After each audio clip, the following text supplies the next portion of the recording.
আমি পালতাম দুইটা সার্গিত, একটা হলো সিনিয়র, একটা হলো জুনিয়র। আমি কাম করতাম, সাইডের কারিগরের দেখতো যে আর বিল বেশি উঠে যায়, অনেক বিল ওঠে। তো এখন কী করতে হইব, যে কোনো একটা সমস্যা পালাইতে। পালার পরে জামাল এলে আমি দুপুরবেলা এরকম ভাত খাইতে বসি। ভাত খাওয়ার পরে জামালে বাড়িটা সিঁড়ি করায় থুইয়া ও যে কই গেছে আর আর খুঁজে তা সারাদিন চিন্তা ভাবনা করছি যে ও এদিক সেদিক গেছে গা। যাই হোক, চিন্তা ভাবনা করার পরে বাসায় গেলাম আর বাবার কাছে, যে আমার বাবারে বললাম যে ভাই জামাল আইছে নাকি।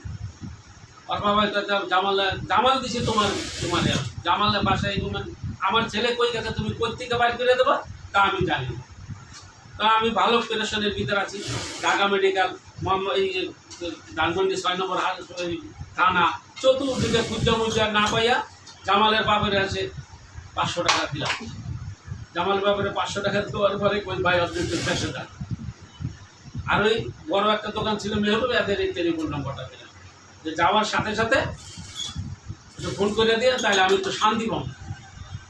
পরে হ্যাঁ, উনি দেশে যাওয়ার সাথে সাথে ওনার ছেলেটাকে পাইয়া আমার টেলিফোন করছে। টেলিফোন পাওয়ার পরে আমি বলছি ছেলেটাকে নিয়ে আসে। ছেলেটাকে নিয়ে আসলো, আনার পরে ওই যে সাইডের যে পাড়াই দিছে ও যদি কইতো যে আমরা চিন্তা ভাবনা করি না, ও যে কোনো এক জায়গায় গেছে, চিন্তার কোনো কারণ নেই, কিন্তু ও আমারে বলে না। বলার কারণে আমি তো চতুর্দিকে শুরুতে মধ্যে হয়রান হয়ে গেছি গা। পরে আসি ওর বাপে পাঠাইলাম দেশে যাওয়ার পরে তুমি ফোন করে দেওয়ার পরে আমি একটু স্বস্তি হইলাম, শান্তিতে রইলাম। শান্তিতে থাকার পরে আর বাপরে গেলাম ছেলেটাকে নিয়ে আসলাম। আনার পরে পরে যেভাবে বুঝাই টুজাই জিজ্ঞাসা করে পাঠাইছে কেনা দেশে, কয়না দিলাম আমার মায়ের, যেভাবে কম বেশি মায়ের দিচ্ছে। মায়ের দেওয়ার পরে বলছে সিদ্দিকে, পরে সিদ্দিকেও দিলাম মায়ের সিদ্দিকের ইচ্ছা মতন। পরে বললাম তুই কী কারণে পাঠাইলি, আমি এমনি পাঠাইছি ভাই, আমার ভুল হয়ে গেছে, আপনি আমার মাফ করে দেন। বুঝছেন, পরে ভাই আমাকে মাফ করে দেন। এই যে পরে আমি আর কোনোদিন এরপর থেকে আর সার্গিত আমি কখনো আর সার্গিত পালি নাই। আর সার্গিত পালার আমার কোনো ইচ্ছাও নেই।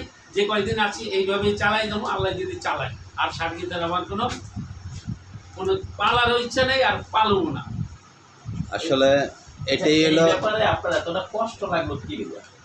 এই ব্যাপারে আমার কষ্ট লাগলো এই কারণে যে একটা মানুষ আরেকটা মানুষের ভালো চায় না। একজন ভুল করতে পারে, এই জন্য যে আর একজন ভুল করবে না। মানুষের নৈতিক চরিত্র এইরকমই, কখনো কোনো মানুষকে এরকম বিশ্বাস করা যাবে না, আর কখনো মানুষকে এরকম ভালো জানাও যাবে না। কারো না কারো ভিতরে অসম্ভাবনা আছে আর থাকবে না। কিন্তু বিষয়টা হচ্ছে কি, আমরা যদি কোনো মানুষকে ঘরে কিছু বলি তাহলে এই ক্ষেত্রে তো আসলে অনেকেরই গায়ে লাগিয়ে যায়। কিন্তু এই বিষয়টা হচ্ছে কি যে আপনি যেভাবে কইতেছে এতে বোঝা গেল যে মানুষ বলতে কি সবাই খারাপ।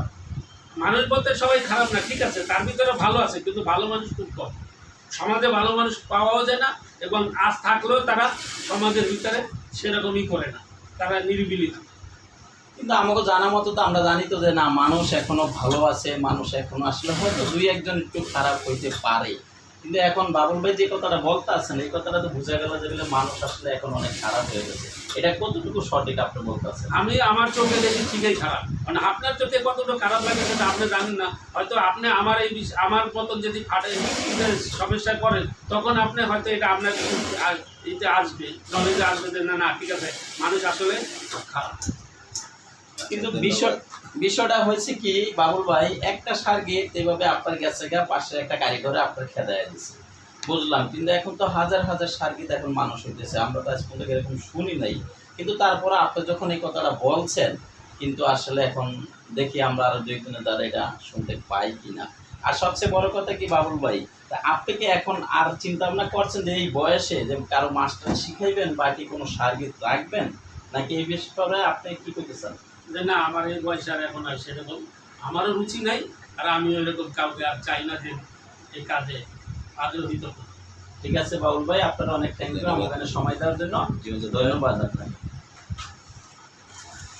আসলে মানুষের জীবনের গল্পগুলো এমনই হয়, কিছু কিছু ছোট জীবনের গল্পগুলো মানুষের অনেক দূর এগিয়ে নিয়ে যায়। কারণ যে আজকে আমরা বাবুল ভাইয়ের কাছে যে একটা অভিজ্ঞতা নিলাম, এটা আপনারা সবাই শুনবেন একটু মন দিয়ে। বাবুল ভাইয়ের কথা হলো আসলে যুক্তি। এখনও কিছু বদমাশ মানুষ আছে, মানুষের ভালো চায় না বা দেখতেও পারে না। সবাই জীবনযাত্রার টিভিটাকে সাবস্ক্রাইব করবেন, ফলোয়ার করবেন। ধন্যবাদ। আসসালামু আলাইকুম।